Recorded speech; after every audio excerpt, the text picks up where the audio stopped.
दर्शकों, आपको हमारा चैनल पसंद आता है तो सब्सक्राइब करें, लाइक करें, शेयर करें, कमेंट जरूर करें। हम 76 सालों से करते रहते, ये काम 76 सालों से करते रहते, तो मुझे लगता बीटीएस क्लब नहीं करते, वो छोड़ के खुद भाग जाते। पूछने मात्र से। तो मैं आपसे यही कह रहा हूं, अब ये विरासत की लड़ाई, ये अब अस्तित्व की लड़ाई है, अब आपकी पहचान की लड़ाई है, और लड़ाई है ये सिद्ध करने की, अगर आपका जीता जागता स्वाभिमान है तो 12 तारीख को 12 लाख वोट एक साथ बोध गया की धरती पर। तो भारत का जो बौद्ध समाज है वो बोध गया जाएगा, और बोध गया जाएगा तो वहां क्या मिला उसको? एक आशा उम्मीद लेकर चले। अब सोचो आपकी कल्पना क्या होती है। आप ऐसी कल्पना लेके जा रहे हो कि मैं उस स्थल पे जा रहा हूं जिस स्थल पे सिद्धार्थ गौतम बैठे और वहां बैठ के वो बुद्ध हो गए। कितनी ऊर्जावान कल्पना है, कितनी आशावादी कल्पना है, कितनी उम्मीदों से भरी कल्पना है। मैं उस धरती पे जा रहा हूं, उस भूमि पे जा रहा हूं, उस स्थल पे जा रहा हूं जहां सिद्धार्थ गौतम का संकल्प पूरा हो गया। और हम चले गए, और जाने के बाद अब क्या मिला? अब वहां आपको घंटे बजाने वाला, वो घंटे बजाने वाला पंडा पुरोहित मिला, शिवलिंग पर जल चढ़ाने वाला आपको पाखंडी मिला, बगल में बैठा पंडा पुराने वाला पंडा जो पिंडदान कर रहा है वो आपने देखा।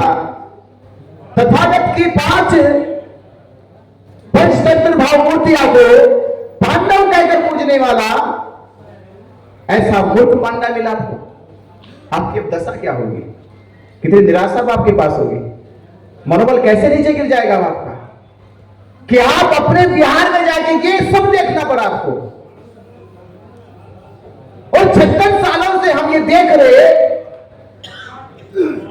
और देख रहे तब जब हम ये कहते हैं कि बाबा साहब डॉक्टर अंबेडकर जी ने हमें स्वाभिमान जीवन दे दिया, स्वाभिमान से जीना सिखा दिया।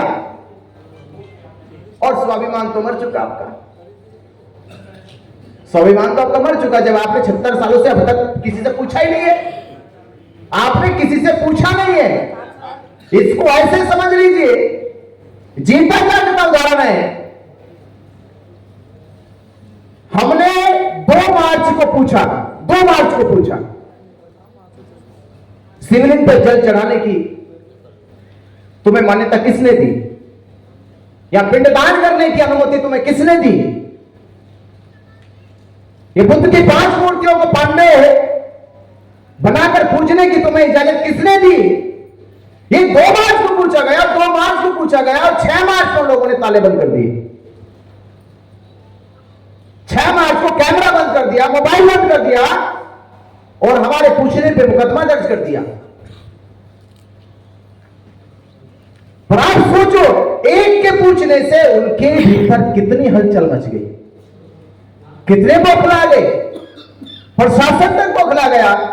तो मैं सोचने लगा, भाई अगर ये काम हम 76 सालों से करते रहते, ये काम 76 सालों से करते रहते, तो मुझे लगता बीटीएस क्लब नहीं करते, वो छोड़ के खुद भाग जाते। पूछने मात्र से। तो मैं आपसे यही कह रहा हूं, अब ये विरासत की लड़ाई, ये अब अस्तित्व की लड़ाई है, अब आपकी पहचान की लड़ाई है, और लड़ाई है ये सिद्ध करने की, अगर आपका जीता जागता स्वाभिमान है तो 12 तारीख को 12 लाख वोट एक साथ बोध गया की धरती पर 12 लाख पहुंच जाएंगे। तो 2 चीजें होगी। पहली चीज ये होगी कि जो भारत के बौद्धों को अल्पसंख्यक कहा जाता है, मैं इससे सहमत नहीं। भारत के बौद्धों को भी अपने आप को अल्पसंख्यक नहीं कहना चाहिए। भारत की पहचान बौद्धों की पहचान है। भारत के जो चिन्ह है वो सब बौद्धिक है। भारत का जो अस्तित्व अखंड भारत वो बौद्ध था। जो दुनिया में बौद्ध है, एशिया के वो सब बौद्ध है।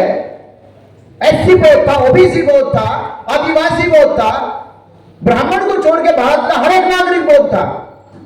और हम लोग अपने आप को अल्पसंख्यक करें तो अल्पसंख्यक भारत के बौद्ध नहीं है, और जो अल्पसंख्यक है उससे आज तक अल्पसंख्यक नहीं कहा गया।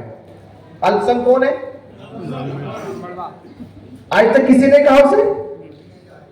वर्णों के आधार पे ब्राह्मण अल्पसंख्य, हिंदू धर्म के आधार पे जातियों में ब्राह्मण अल्पसंख्य, और आज तक ब्राह्मण ने अपने आप को अल्पसंख्य बचाने कहलवाने से बचाने के लिए वो बार बार हिंदुओं को सामने करता रहा। इसलिए इस देश में कोई अल्पसंख्य है वो ब्राह्मण है, और ब्राह्मण को जिस दिन हमने कह दिया कि ब्राह्मण अल्पसंख्य है, उस दिन ही वो संजोग बन गया।